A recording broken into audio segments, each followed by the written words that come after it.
Hello, everyone, and welcome to our free webinar session. Today, we are going to be discussing the certification journey. This is our 5th session. We've been doing this, I think, since February, Sabrina.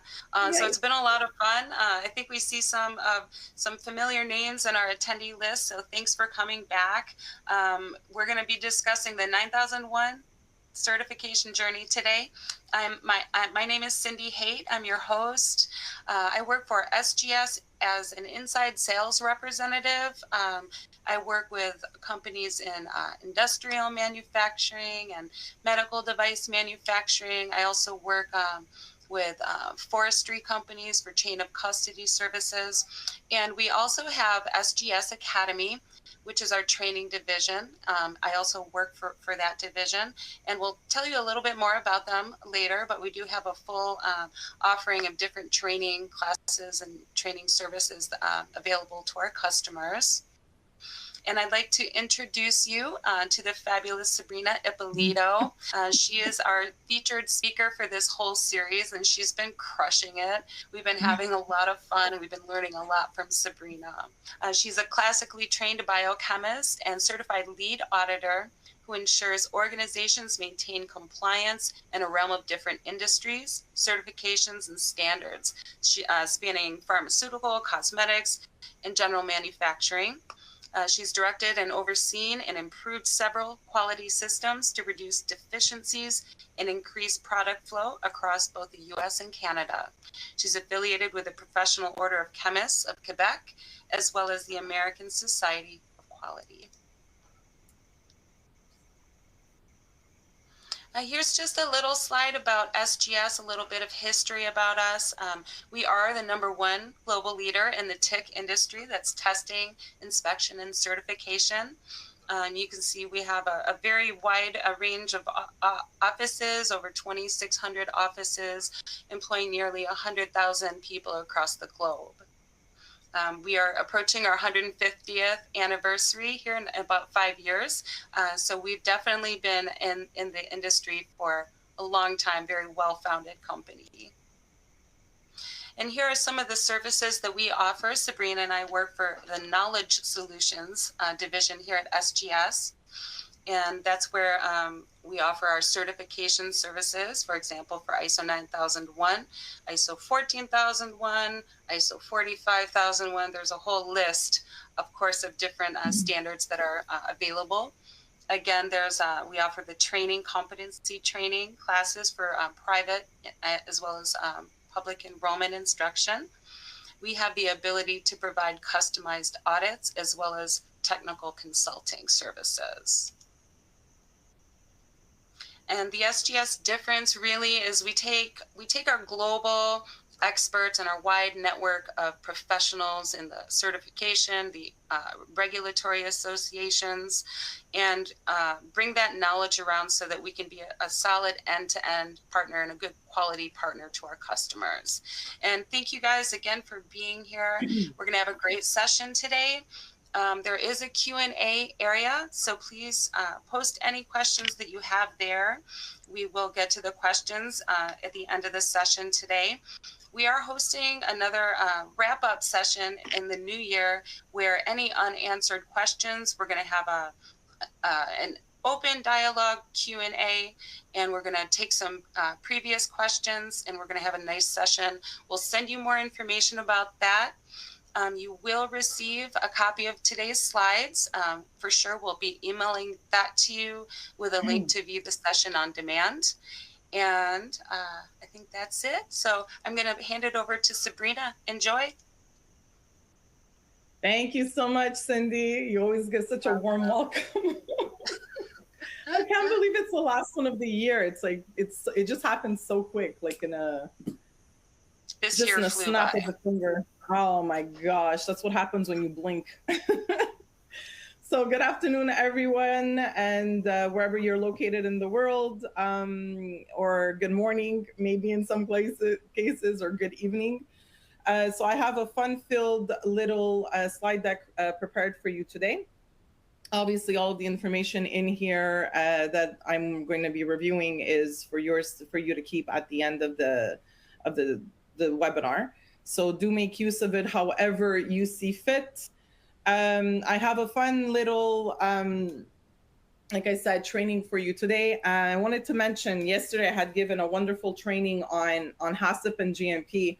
And one of the things that I was thinking about is how daunting implementing a quality management system can be. And this was actually further, I would say, spoken about yesterday, because many of the people that joined the training had told me that they don't have a stitch or even know where to start.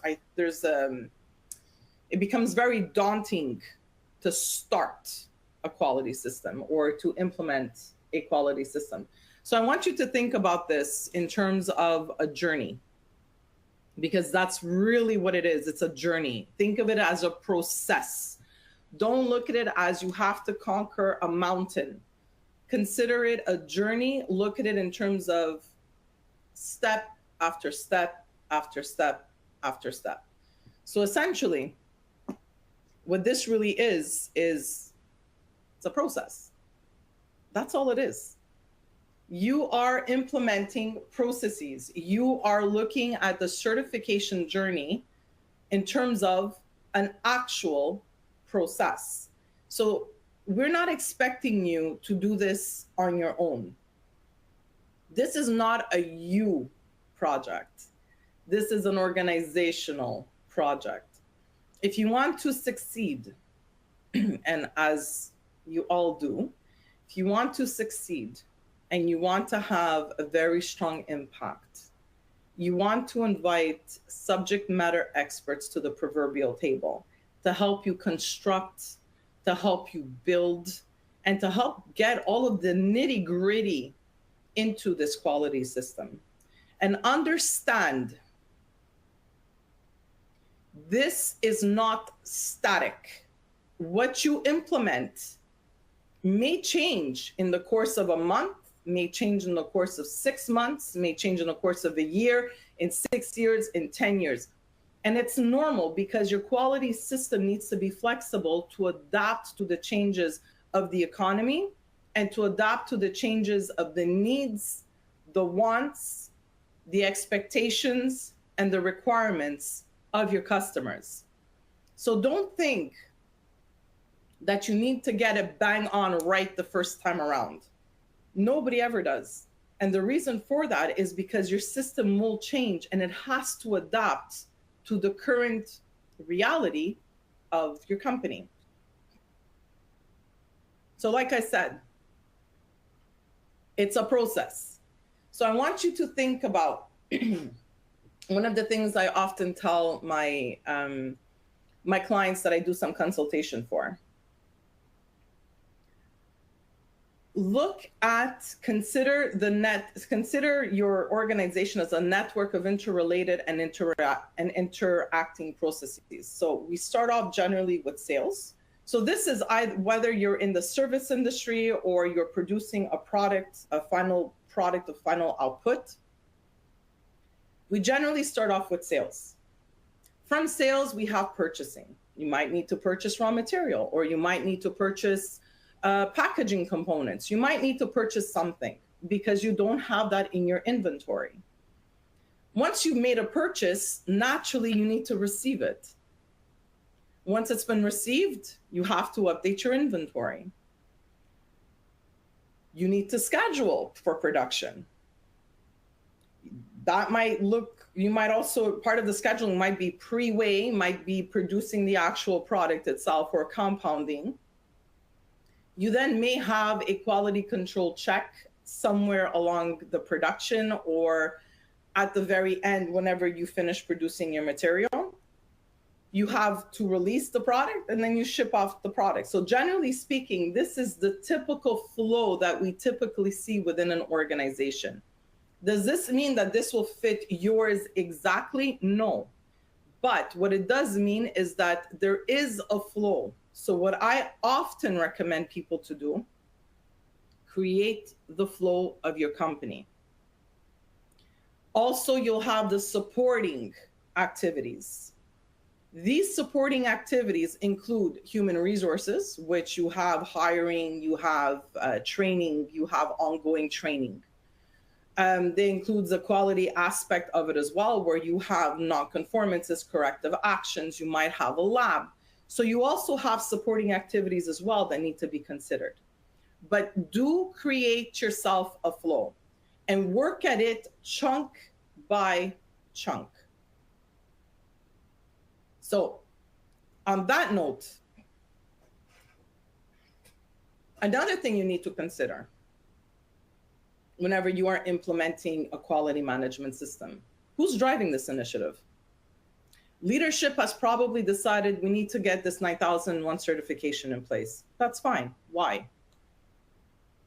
What is the reason for that? Maybe you want to go get extra business. Maybe one of the businesses that you're wanting to get requires your organization to be ISO 9001. So this is going to require you, if you've been nominated as a person who's going to spearhead this quality system and put one in place, this is going to require you to really thoroughly understand who are you as an organization. What industry are you in? Who are your clients? What are you manufacturing? What products are you manufacturing? What services are you rendering?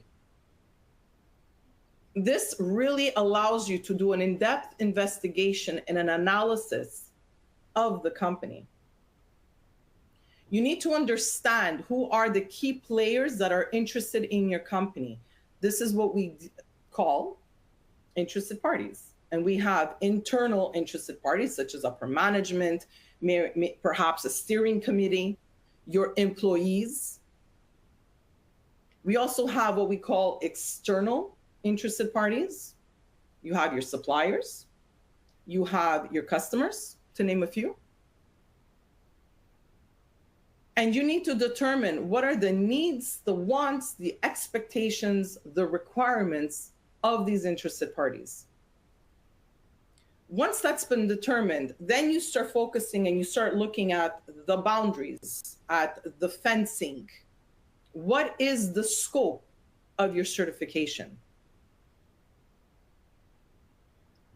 Look at it in terms of, this is what I often tell my clients. It's often what I tell them. Consider the verbs. Verbs are action words. What is it that you do in your company? You manufacture, you package, you test. You might have design and development of a specific product. This will help frame the scope. Understand, if you are implementing for the first time, you are not expected. So we do not have that expectation as an external party. I do not have that expectation of you that your scope is going to be bang on. You have a general idea in terms of your scope. We need this information so that we can start creating, and by we at SGS can start creating the paperwork necessary to determine what industry you're in and to pair you also with the right auditor. The auditor will help you create the scope that is succinct and that will appear on your certificate. And then finally, section 4.4 speaks about the quality management system and its processes. The processes goes back to that flow diagram, okay? So that's going to become a very important document for you. But understand that nowhere in the standard, in the ISO 9001 standard, does it say that you need to create a flow diagram. But it is a very useful and important tool to help frame the project.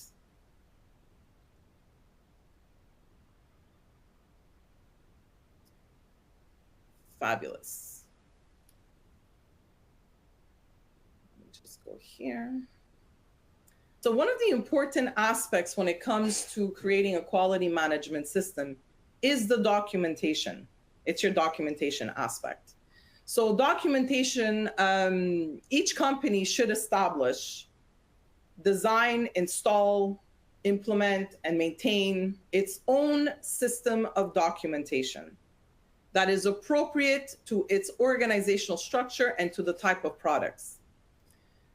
What I have seen during a transition process, so from 2008 to 2015 version of the standard, some people are compelled because they're so overwhelmed with the idea of implementing a new system or the idea of transitioning from an older system to a new system, and they're afraid. And I believe that the reason why they're afraid is not that they're necessarily afraid of the system, but they're afraid to start.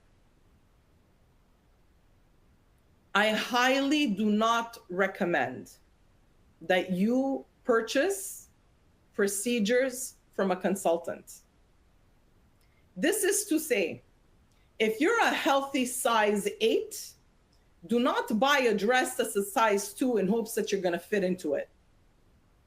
If you're a healthy size 8, purchase a dress or tailor a dress that's made for your body. It comes out to the same thing. When you have an organization, a company, and you're wanting to implement a standard, think of it, like I said, as a journey, stepwise. So the intention over here is to break this up into chunks and to determine and to implement a quality system that actually fits what you're currently doing. It should be complementing your daily activities. Not that you're trying to meet the requirement of what's written on paper that somebody else wrote. It should reflect your internal requirements. It should reflect your reality. So over here, we have, generally speaking, we have the quality manual, followed by quality procedures, the supporting documents or the work instructions, and then finally, your quality records. I really like this diagram because it is a reminder that you do not need to have all documents as procedures. You can actually break them up and have a multi-tiered system. But the thing is, you will drive this, nobody else. You need to determine what is required. What do you actually need in order to work and to reduce the number of nonconformances, where you feel comfortable enough in terms of the documentation that's in place and that it's not an overkill. You have to drive that. Don't have anyone tell you you need to have a quality manual in place. You need to have an SOP for internal audits in place. You determine that. If this is something that you have judged necessary as needing to make part of your quality management system, then you'll put it as part of your quality management system and part of your documentation. If this is not deemed necessary, then this is something that could be left out. You still need to show objective evidence that you are doing your internal audits and or your management reviews. But you don't necessarily need to have a procedure in place to tell you to do it. So like I said, I really like this slide because it's a reminder that you can work with multi-tiers. For instance, a quality manual might include the scope, the context of the company, who you are, what you're all about, how many employees make up the company, what is it that you manufacture, for what industries do you support. It will also include the scope of the services that you offer and or the products that you manufacture. And this will be verbatim as it is written on your certificate. You might also include in there some non-applicables. So what does not apply to your organization?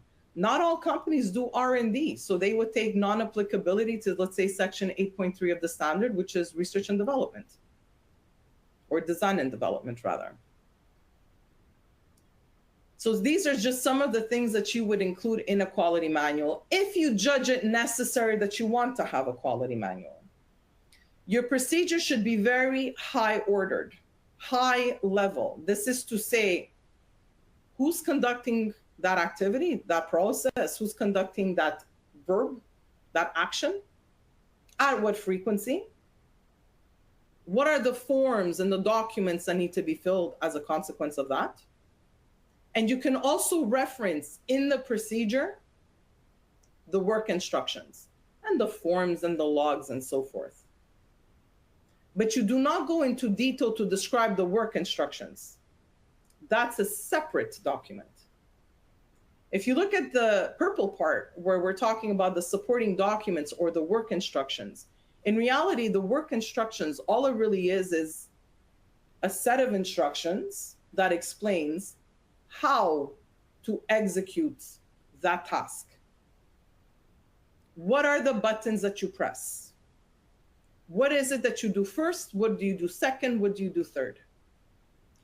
And then you have all of the supporting documentation, which are your forms, your logs, your certificate of calibrations, maybe your certificate of analysis if you have a lab. This is everything else. It's all of the forms, all of the paperwork. But again, you determine what's necessary to have in place. So here's my first poll question. A quality manual is an absolutely necessary document and must be part of the QMS. True or false?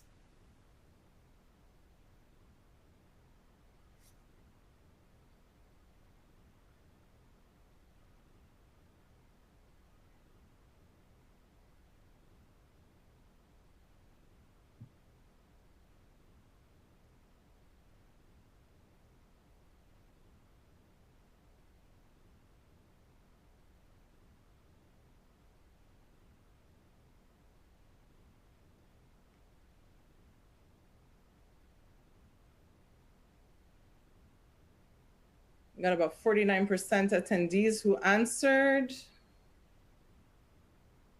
Let's see if we can get a few more in there.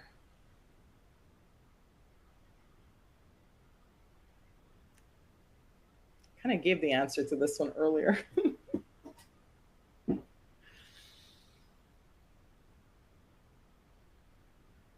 Okay, let's see. A quality manual is an absolutely necessary document and must be part of the QMS. So I got 51%, almost 52% of you that said true, and about 48% of you that said false. If you judge it necessary, so be very careful with the wording. I did put the word must in there, which means you have to have it. It's an absolute. It's not absolute. You don't need to have it if you don't want.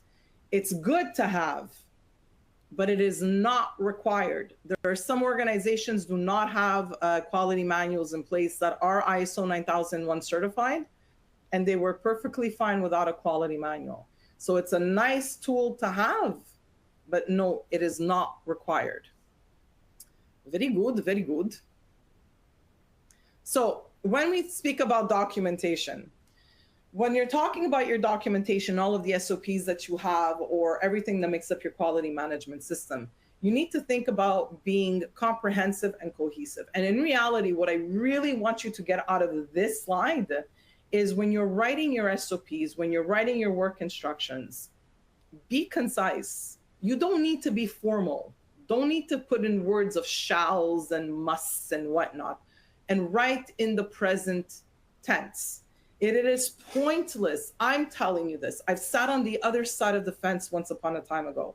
It is pointless to create SOPs or work instructions that are 30, 40, 50, 60 pages long. Nobody's going to read them. You're only going to take them out when it's time for an audit. Don't do that to yourself. What I highly recommend that you do is write down what is being done and leverage the expertise of your fellow colleagues. So if you know you need to write down a procedure, a process for sales, invite someone who's in sales, internal sales, external sales, whatever, however it's defined within your organization. Sit together, ask the question, explain to me what you do on a day-to-day, what that sales process is, because I'm trying to create a process or a procedure from this, and have them guide you through those steps. It is easier to change words on paper than it is to change behavior. You do not create the procedure and then expect people to follow it if you're not the SME. You leverage the knowledge of your subject matter expert, document that in a process, in a procedure, in a work instruction, all depending on what it is that they're explaining, and then you take it from there. So that is one of the biggest key takeaways that I hope that you take from this course, is that you want to write down as a procedure the reality of things. The next, sorry about that. So the next couple of slides, so we get to this one over here where we're talking about quality procedures. The next few slides is just a discussion in terms of, it's giving you additional details, additional resources in terms of what really makes up a quality procedure, what makes up, for instance, the work instructions. And like I said, they're instructions. It's what do I do step 1? What do I do step 2? What is the next button I have to press on step 3? If I'm using this ERP system, what do I do next? So it's really helping you break things down so that you know how to operate your system, you know how to operate a machine, maybe a line that you're working on, or even how to enter in a sales order as an example. Or if you're in a lab, how to proceed and how to save your documentation. The next tier would be your quality records. And like I said, these obviously need to be legible, they need to be complete.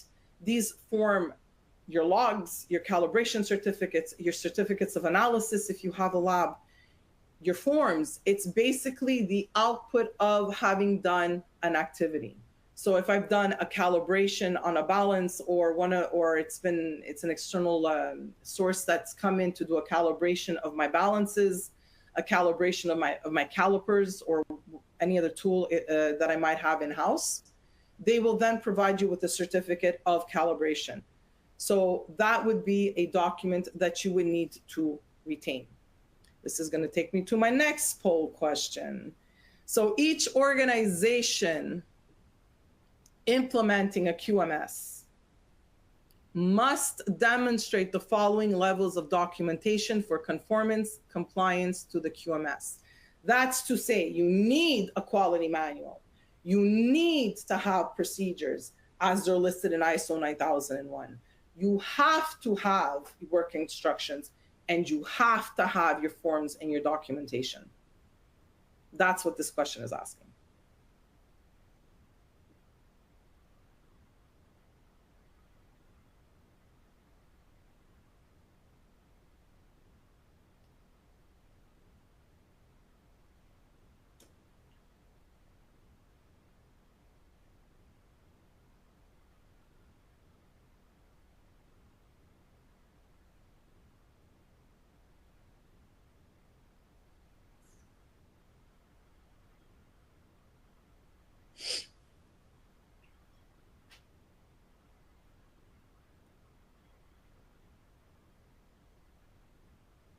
Again, look at the key operative word in there, must.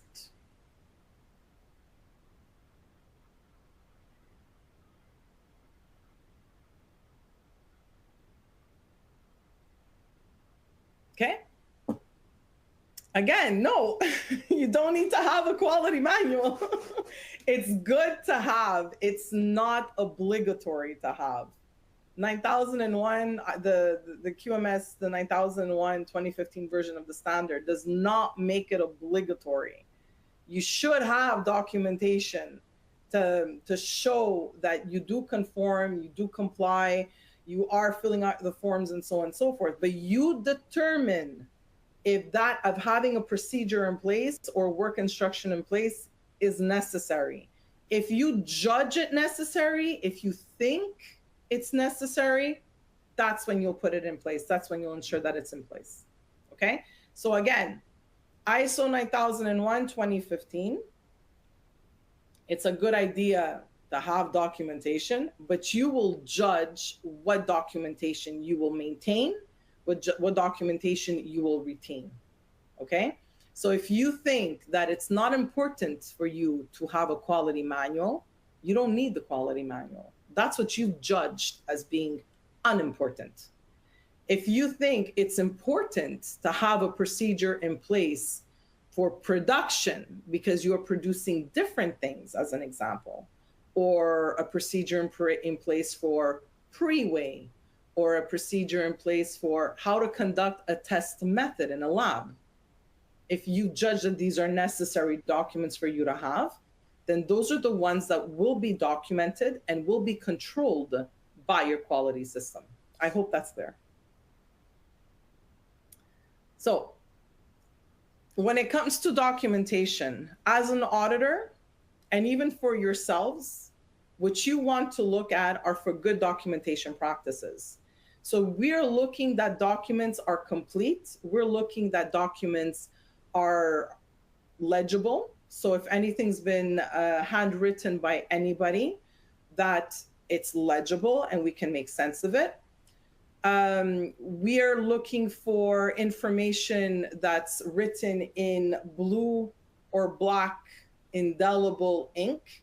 That's to say that nobody can erase and input some additional information. Instead, there's ways of correcting it. We bar it once, we initial, we put the reason for that change or the reason why we're omitting that result or that piece of information, and then we do a natural correction. But we should always be able to see the information that was input prior to that correction. So we don't want to see any scribbling or writing over. Archiving is equally important. Again, you will determine, or if not yourself, it's a regulatory body or it's regulation that will determine how long you will be archiving product for, or how long you're going to be archiving documentation for. The plans of maybe of an engineer that implemented or put in place. You will determine what is that timeline, that time frame that you want to archive your documentation. Could even be non-conformances, corrective actions. And generally speaking, if you cannot come up to a date or you're not sure, always go back to your quality agreements that you have with your clients. How long are they requesting you to keep documentation for? Is it a period of 3 years plus 1, so 4 years, 5 years, 7 years? I know some companies, what they've done in the past is that if they do not have, as an example, a set time frame, they always follow whatever accounting does. So they will keep documentation archived for 7 years and then they'll send it off for destruction. So again, this is your prerogative. You drive this initiative.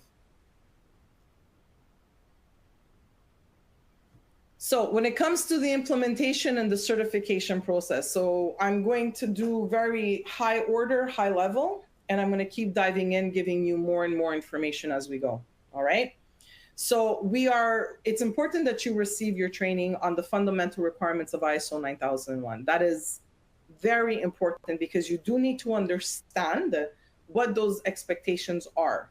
You need also the training in order for you to, 1, implement the standard, 2, for you to be able to do the internal audit, and 3, also you need the information so you know how to drive this project. So we want to receive the training on the fundamental requirements of your ISO 9001. This is a 2-day training course. So you should prepare yourself to take a 2-day training course on the fundamentals of 9001. You want to have a general idea. You want to define the scope for certification. So for consideration, what I want you to consider are what are the needs, the wants, and the requirements of your interested parties. That's also what's going to help define, redefine your scope. Identify your certification body, SGS. You want to conduct a gap assessment. Your gap assessment will allow you to determine if you've hit all the points and what points have not yet been hit that you need to ensure that you are mitigating and putting in place before you can actually have an audit from an external source like SGS. It is highly recommended that you create an overall project plan. If you are a bigger organization and you have project management within the company, that is fantastic. I would say leverage that to the best of your ability. Otherwise, create yourself a milestone project plan in the sense of, it doesn't have to be anything elaborate, but if we break this up into phases, what phase do you want to have completed by what quarter, by what month? You want to communicate the intentions with all of your interested parties and mainly with your employees, because you will leverage the expertise of your employees to help you build this quality management system. Earlier, in one of the earlier slides that I had shown you, we spoke about a flow diagram. What I generally highly recommend the people that I work with and the people that I consult to, I generally let them know that you are in a much better position to attend this fundamentals course when you have a flow chart in your hand, something very basic. I'm not looking for anything extravagant, basic. Document your flow charts and bring this into your fundamentals course. This way, it's going to give you an idea as you're going through the course. For sales, what's the area or the section of the standard that represents sales? What is the section or the area of the standard that represents human resources, or that represents purchasing, or that represents production, or that represents design and development? And you'll be including those clauses in there, so that there also becomes a cheat sheet for you to determine, am I actually meeting the requirements of the standard? And what are areas that I can take as non-applicability? But again, this is really to help you and so that you see the higher level structured of the quality system that you're going to be building. In addition, you want to check also on any legal obligations. So do you have any legal obligations that you need to meet? For instance, if you're using water in a process, what is the amount of wastewater that you can let out of your company and into the drains? Are you on a list, on an advisory list, that in the event that you can't consume the water for whatever reason, there's a boiling water advisory alert or whatever have you, are you being advised of this? Are you on a communications list? So you also want to know within the borough, within the state, within the province, within the country that you're in, what are your legal requirements that you need to abide by? You want to define the organizational structure and the key responsibilities. In addition, you want to set up a project team to help you coordinate and to deliver those actions. So like I said, when you break this up into portions, into parts, you now have little mini projects that are a lot more feasible to attack and to ensure that you can actually complete them in a shorter amount of time. We don't expect one person to do all of this and to put all of this together. It's almost impossible because, like I said, you're not SMEs on everything within the company. You cannot be an expert in sales like you're an expert in production, like you're an expert in quality. You are an SME on what you do on a daily basis. So if that's a reality, then you want to leverage the SMEs in different departments so that they can help you build that robust process that you will use moving forward and into your QMS.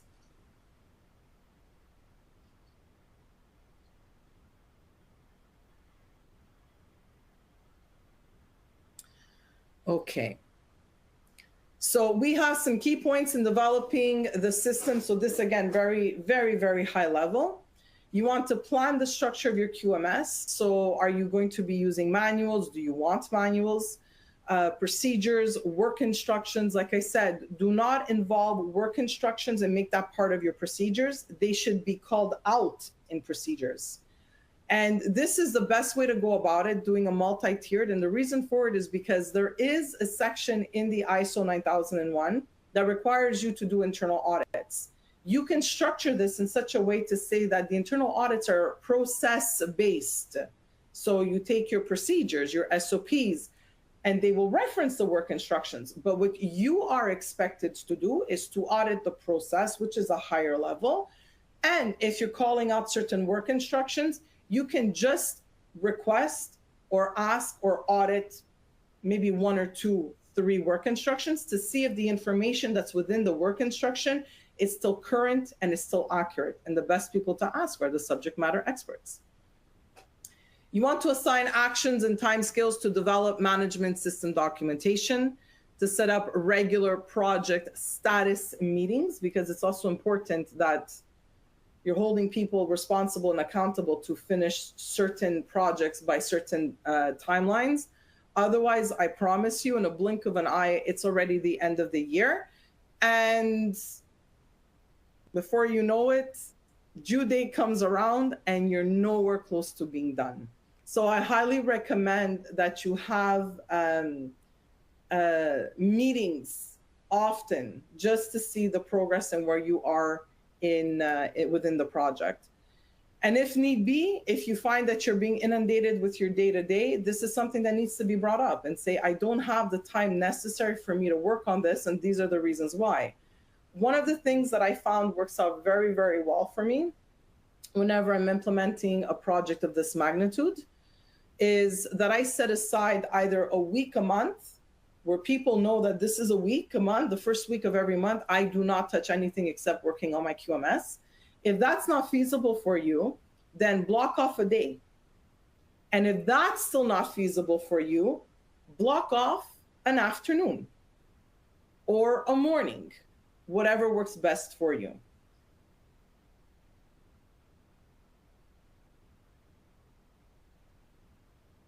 So you want to develop an implementation plan. So these are just some of the things that you need to think about that go into becoming certified.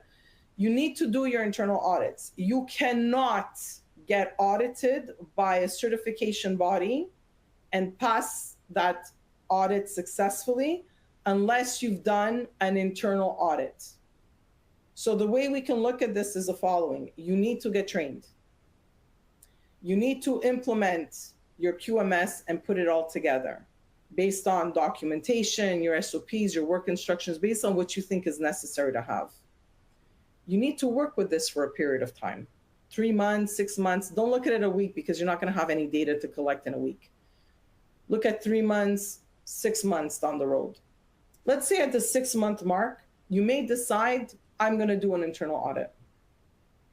You do an internal audit of everything that's been done within those 6 months based on all of your procedures.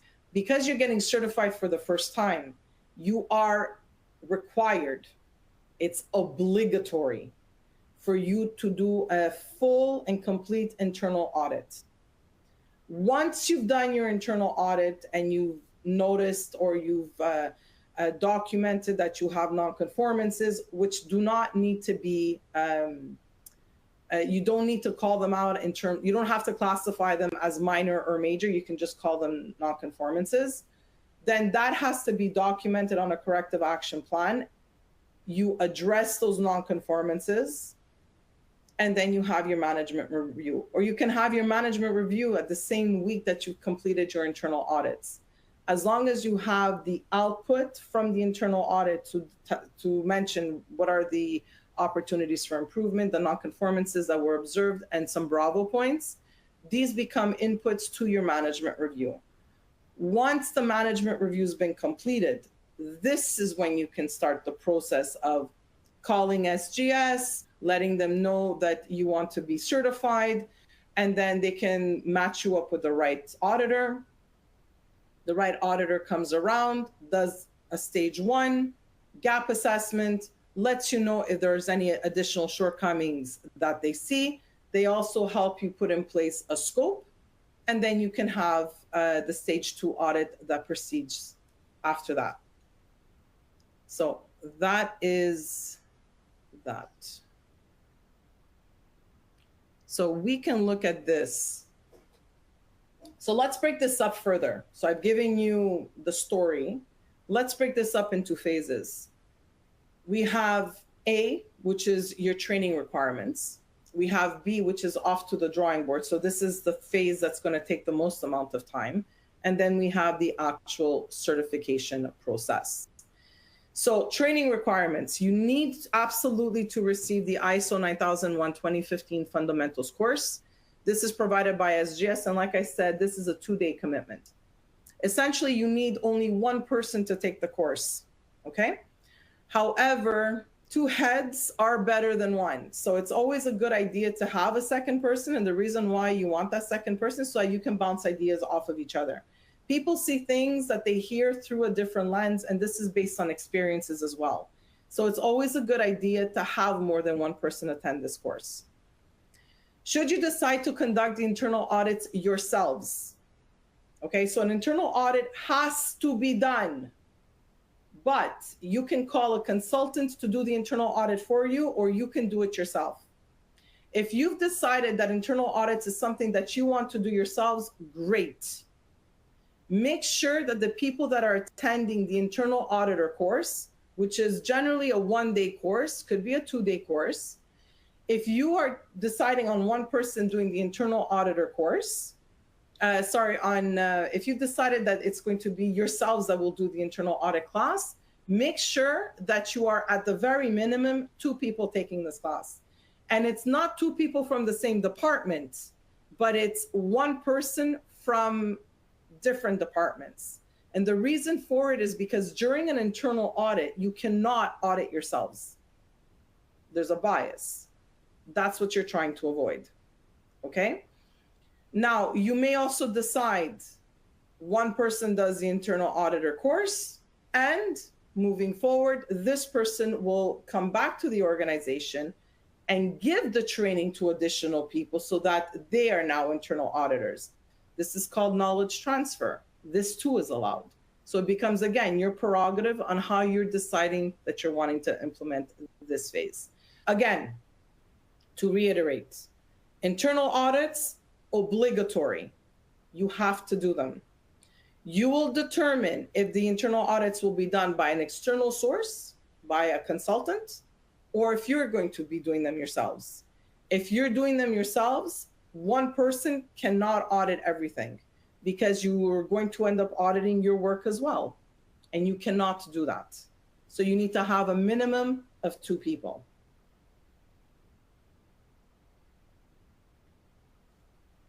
So when implementing a QMS, organizations must work with an external consultant. Is that true?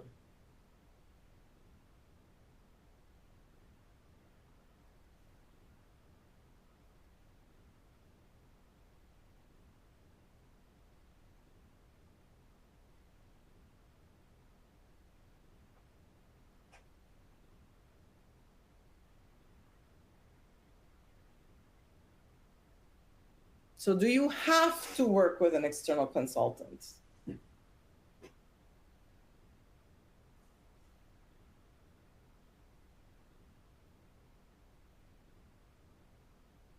That's exactly correct. It's false. You don't have to work with an external consultant. They're good to have as a resource, but you don't need to work with them. It's not obligatory. It's not mandated. Good. Okay, so off to the drawing boards, off to the horses. So if you want to be able to create an action plan, project milestone plan, decide how you're going to implement this new system of yours. Who's going to help with the implementation process? Make sure you invest the time and the resources necessary to move things along. We're all busy in our own ways. We all have expectations. We all have roles to do, roles to fill, job tasks that need to be done. You need to manage your time. So make sure that you are also putting into your calendar the time in order for you to focus and for you to work on this project. Because like I said, at one point or other, I promise you, you blink your eyes and it's already the end of the year. You blink your eyes again and something that you're hoping to finish, due date comes and you're nowhere near done. So do you absolutely, the way we schedule meetings in our calendar, schedule the time in your calendar to implement your QMS. It is recommended to purchase an already existing QMS by a reputable organization or consultant, as this is a time saver and will help meet the project milestones quicker. What do you think?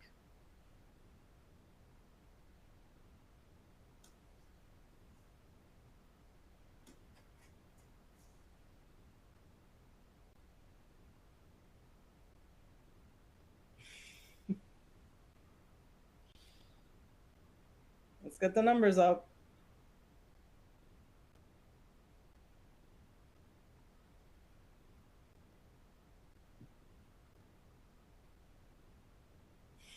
Don't do it. Do not purchase a QMS from anyone. You have a system. You're in business. You've been in business for X amount of time, X amount of years. It's easier to change words on paper than it is to change behavior. Do not buy a sales procedure thinking that you're going to now change the way sales does their business. Do not buy a purchasing procedure or a production procedure thinking that purchasing and production are now going to follow this new way of working. No, no, no. You leverage the subject matter experts, which are the ones that are working in the company and are carrying out the activity on a daily basis. And you have them tell you step by step what it is that they do. Literally step by step. What do they do on a daily? Once that's been documented, that now becomes your procedure. Do not buy a USB key from anybody that has procedures in there. Reverse engineering it is going to cost you 2-3 times as much, and you're not going to be very happy. So just based on experience, I'm sharing this with you.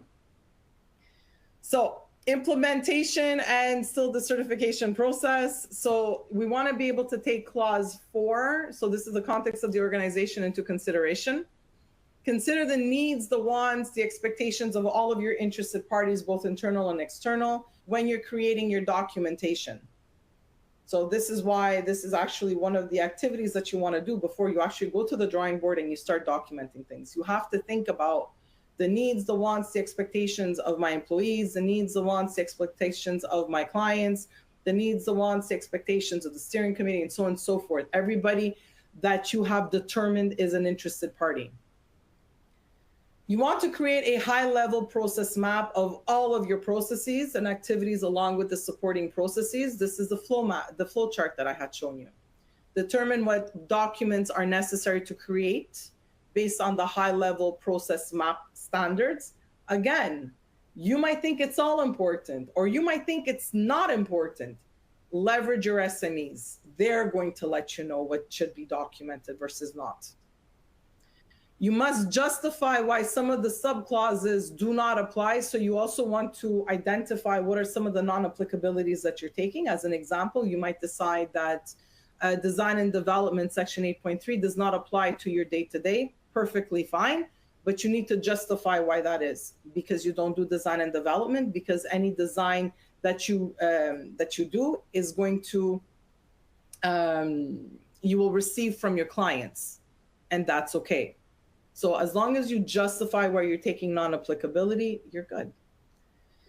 Get your SMEs involved. Leverage the expertise of employees who carry out those daily tasks in which you need to create a process for. They're your best resources. And instead of taking 5, 6, 8 hours to create a document, you'd be surprised how quick you can create that document. Have the documented information created, reviewed, and approved by the leadership committee. So once it's been created and once you deem that it's finalized, the leadership committee will review it themselves to determine that, yes, we're going to go with this. This makes sense. We've met all of the requirements. We're still meeting the requirements of the standard and any regulatory requirements if need be, and we're good to go. Once all of this has been conducted, it is a good idea to conduct a gap assessment. This is where you take the standard and you literally read verbatim, clause by clause, subclause by subclause, and you determine, have I met this requirement in the standard? Does it appear anywhere in my QMS? If the answer is yes, document on the margins which procedure, which form, which tool, which appendix, which resource addresses that section of the standard. Also, that's going to serve as a really good tool during your stage 1 and your stage 2 audit with SGS. Next, last point, we want to provide the training. So you have to give training. You need to provide training on the created procedures. Not everybody needs the training. So for instance, if you're not in production, you don't need to be trained on the production SOPs. You require the training for that department or that activity that you are responsible for. This is to say, however, the awareness training, section 7.3 of the standard, this everybody needs. So what this represents, or what this means, is every single individual needs to have been trained on what are the quality objectives, what is the quality policy of the quality management system, what are the benefits of having a QMS, and what are the consequences if we don't meet those requirements or if we don't follow the QMS. And consequences, I'm not talking about like penal consequences. I'm talking more in terms of how shall I put it? We'll have an excess of customer complaints. We'll have an excess of non-conformances. We'll have more waste, more things that we need to throw out as a result of not meeting those requirements, or as a result of not meeting the procedures that are in place. So just keep that in mind as well.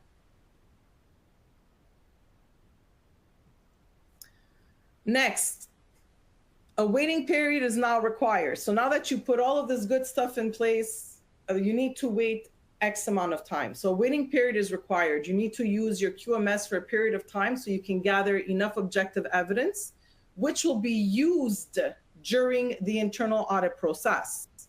You want to conduct then your internal audit. So this is a waiting period. So you might want to wait 6 months, 7 months, 8 months. If you want to wait a year, go right ahead, wait a year. But generally speaking, at the 6-month mark, it's enough time in order for you to get the resources and the information that's required for you to come up to a conclusion of whether you meet the requirements of the standard and your own internal requirements or not. You want to open up CARs. So this is a corrective action report for nonconformances observed, and list them on your CAR log. Conduct a management review. So your management review is the absolutely last step. You don't do the management review before the internal audit. You first do your internal audit, then it's the management review. Your management review is really what wraps up, what concludes your QMS or the activities of that QMS. The management review must be done after the internal audit. So I did give you a little note bene there for you. You can determine when to call the Certification Bureau, SGS. To avoid any stress, I recommend reaching out to the Certification Bureau and scheduling the certification audit once the complete internal audit has been performed. Once you've performed the internal audit, all you need to do is have a management review. So you can schedule this accordingly. You can schedule this a month after the management review, 3 months after management review, or based on a time scale whenever the auditor is available to come and see you. This is now the certification process. So you have a stage 1 audit. Your stage 1 audit, the auditor will meet with you in person or remotely. And this is to understand your business and your quality management system. They will help you refine your scope of audit. This is what will appear on your certificate. In addition, the auditor will help you determine if the non-applicabilities you have determined in the standard are okay, along with the justification for it, obviously. And during the stage 1 audit, the auditor will also develop an audit planning matrix.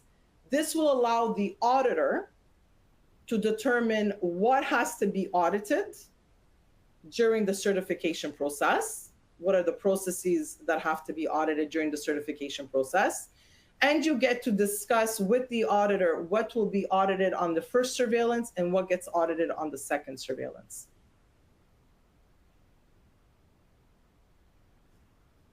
The auditor is going to ensure that you are ready for the stage 2 audit by identifying if certain activities are performed and complete. For instance, the confirmation of acceptance of logo claims specific to SGS and ANAB. So you cannot put the ANAB logo anywhere.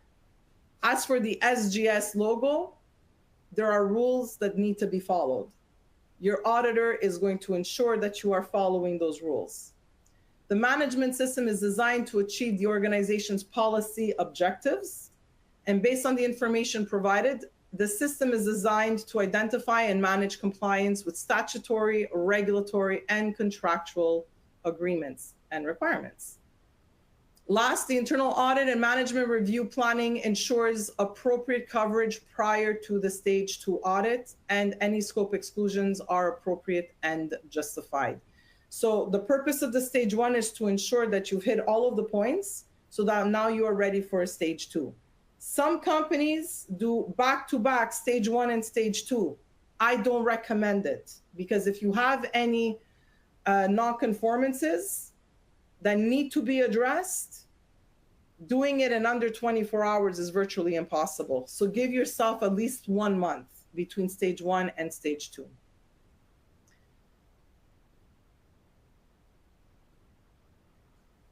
In a stage 2 audit, this is your certification audit. So your auditor will present you with audit observations, non-conformances as an example.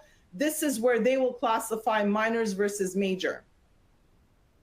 They will also provide you with opportunities for improvement and with bravos.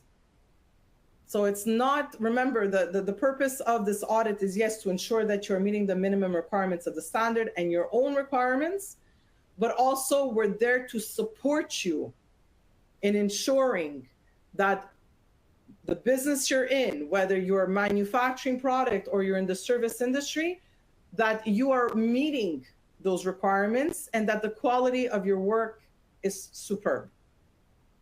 If you have no major showstoppers during your stage 2 audit, your auditor will recommend you for certification. You will tentatively book a surveillance audit also during that time period so that you know more or less when your next audit will happen. So during a certification audit, all of the clauses get audited. During a surveillance audit, the amount of time spent auditing is less because we're not looking at all of the clauses. This will be determined with you, the client, some during year 2 and others during year 3. A full cycle is made up of 3 years. So we will have audited everything twice in a span of 3 years.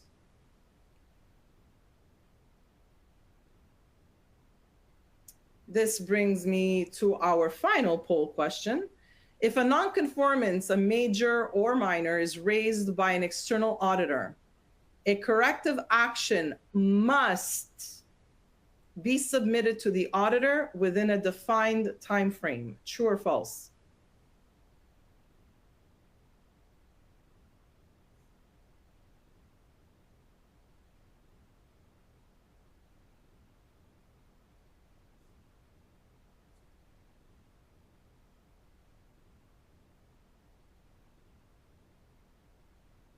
Give you guys a couple more seconds here.